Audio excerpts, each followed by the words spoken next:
Actual प्लॅननुसार मुन्नारमध्ये 2 दिवस थांबून त्याच्यानंतर टेकडी आणि त्याच्यानंतर आलिपीला जायचं होतं. पण प्लॅनमध्ये थोडासा चेंज झाला, त्याच्यामुळे मुन्नारवरनं डायरेक्ट आलिपीला जायचं होतं. मुन्नार ते आलिपी 4 ते 5 तासाचा ट्रॅव्हलिंग डिस्टन्स होतं. त्याच्यामुळे मुन्नारमध्ये 2 दिवस थांबल्यानंतर आम्ही फायनली मुन्नारला बाय बाय केलं. पण जाता जाता एक छोटंसं काम राहिलं होतं, म्हटलं ते करून घ्यावं.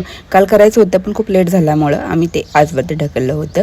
ते म्हणजे इथल्या चॉकलेट फॅक्टरीला भेट द्यायची होती. इथं आल्यानंतर त्यांनी आधी आम्हाला एक छोटासा व्हिडिओ दाखवला की चॉकलेट कसं बनतं.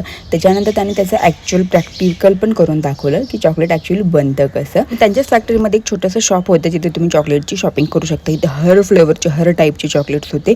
1600 रुपये पर के जीपासून ते 6000 रुपये पर के जीपर्यंत होते. आणि त्याआधी तुम्हाला ते सर्व चॉकलेट टेस्ट करायला पण देतात. सो आम्ही खूप सारे चॉकलेट असेच टेस्ट केले आणि मग खूप काही परचेस करून आम्ही निघालो आलिपीला जाण्यासाठी. आलिपी म्हणजे हाऊसबोट. तर आता आम्ही पोहोचलो आहोत हाऊसबोटवरती आणि आमच्या लाडूबाईची खुशी बघा, तो तर डान्सेस करायला लागला. चला तर मग भेटू उद्याच्या ब्लॉगमध्ये. Bye bye.